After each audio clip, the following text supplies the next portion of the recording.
It's another beautiful day today for an outdoor gig. What in the heck?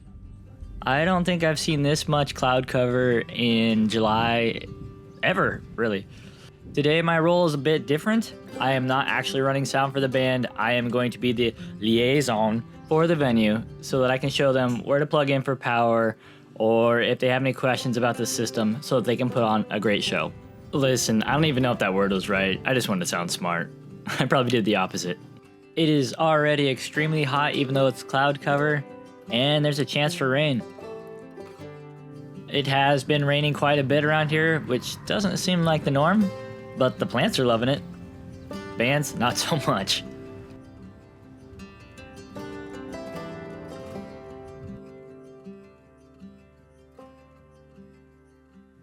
Outdoor gigs can be a lot of fun, and it's just a fun environment to play in.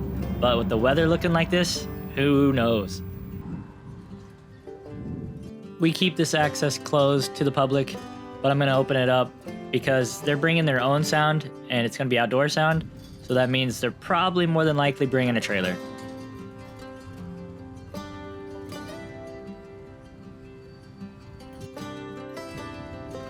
Hats off to the trades that have to work outdoors in this terrible heat. I feel like I'm dying and all I'm doing is carrying on an iPad. I can't imagine what it feels like for them. Looks like the band is arriving. There's a trailer. Nailed it. This is Jeff. He's going to be running their sound. I am giving him heck because I opened up that entrance and he didn't see it in time apparently. After some discussion, looking at the weather app, they've decided that they want to go inside. Apparently they have the worst luck with rain, and it's just safer to be inside. Not to mention there's air conditioning inside.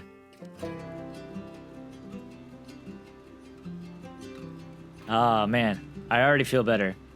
Although, to be honest, I'm actually a little chilly. I might need to get my hoodie.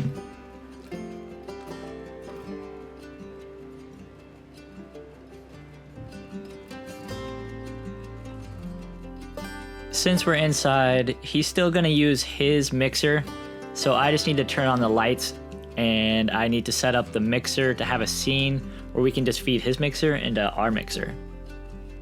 I can never remember where the power is for this thing. I'm just gonna move on for now.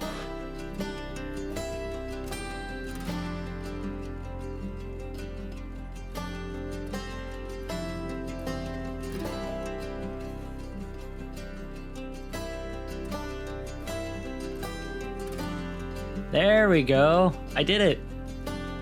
Now I just need to power up all the amps and the lights.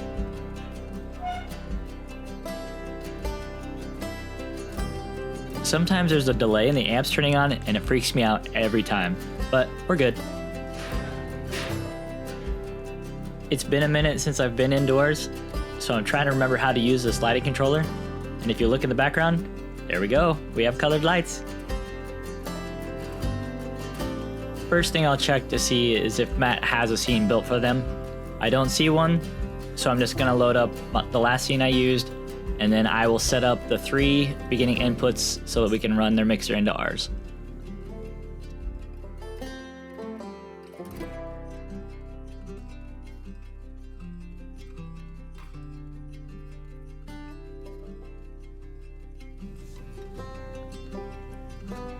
Jeff is letting me know that they want to pull down the projector screen. And I'm like, sure, I know how to do that. I did it once, but I'm probably gonna have to call Matt.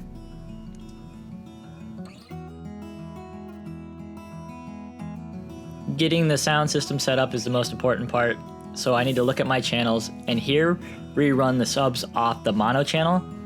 So I need to take my line for his subs, take it out of the left and right, and do only mono, and then do the opposite for the first 2. Make sure there's nothing on mono and only through the LR.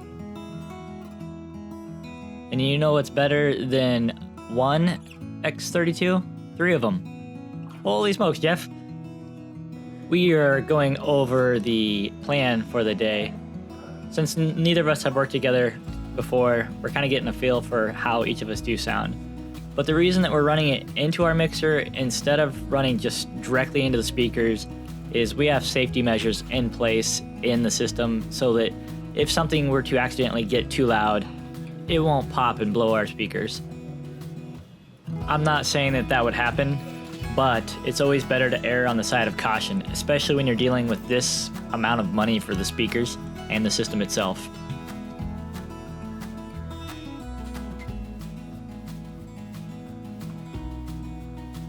Here we are. I'm just plugging in the left, right, and the subs into the stage box.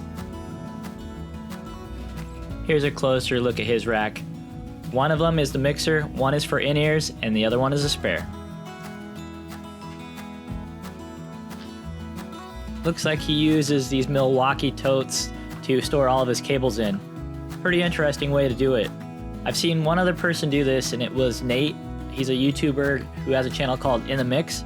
If you want to check out some more POV style videos of doing sound, he has some really great videos over there. As you can see, the projector is working. And how it works is we have an HDMI cable that runs right into their computer. I have an older video where I show how to use a media player so that you don't have to use your expensive laptop to pull off the same effect.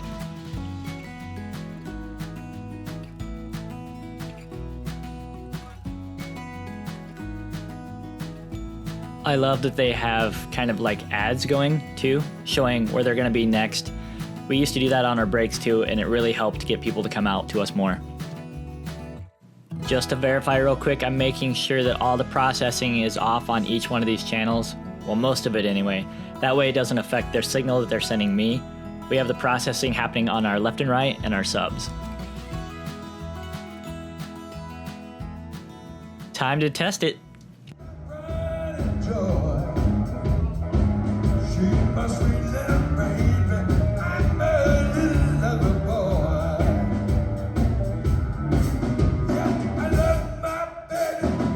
Sounds good to me, so let's take a look at their gear.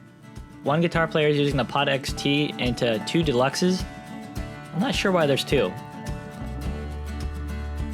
He's using this conditioner to bring the voltage down. It's kind of the brown sound kind of thing is the idea, I believe. He has some sort of acoustic electric guitar. Pretty interesting. And of course, the good old telly. And he's going to be miking it up with the 609. His vocal mic is a Heil. I've seen the drum mics of these, but not a vocal. And he really prefers having a 15-inch monitor. One of the singers will also be playing keys today, and her mic is a wireless Beta 87.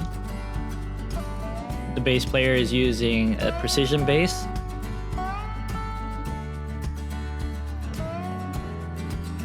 Into, I believe, a Rumble 100? Question mark? And he'll be using a 58. And then there is a foot controller that is running the Axe-Fx Ultra into the rack, and it also has his in-ears in there. And he'll be playing this classic looking Stratocaster.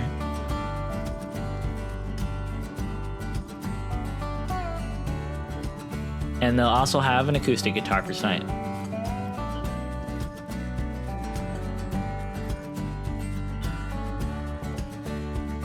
His vocal is going to be an Audix mic. And we got the gold sparkle drum kit tonight. And it's really common to have a snake by the drum kit since you're going to be running a million lines to mic it up. Or 8. They are using a kick in and a kick out. And the microphone is going to be a set by Audio Technica. Whew, I didn't think I'd be able to say that.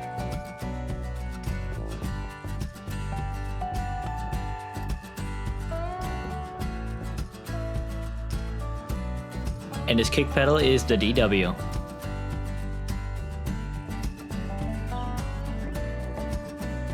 And he has his iPad for controlling his in-ears. They have this extra rack for the stage box, some mics, and some in-ears.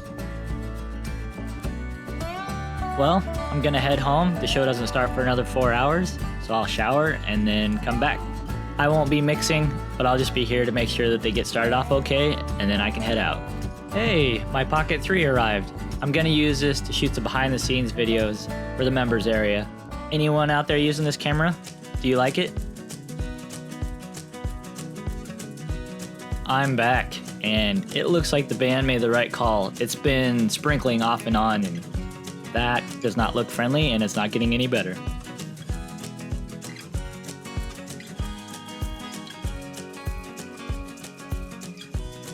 The fun thing about Bushwackers is they offer free dancing lessons, so get your tequila out, learn a little bit of line dancing. Now there has been staff in here since I set this up, so I'm just making sure everything is how I need it to start the gig. Jordan is the one that leads the class, and I think it's almost every single time before a gig, there's like an hour or so where they teach people for free. Really, I have time to kill, I should get out there, but there's no way I'd remember all those steps. The bar's starting to fill up, and it looks like it is almost gig time. Let's do this.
Well, looks like they're in good hands with Jeff, so I am out of here.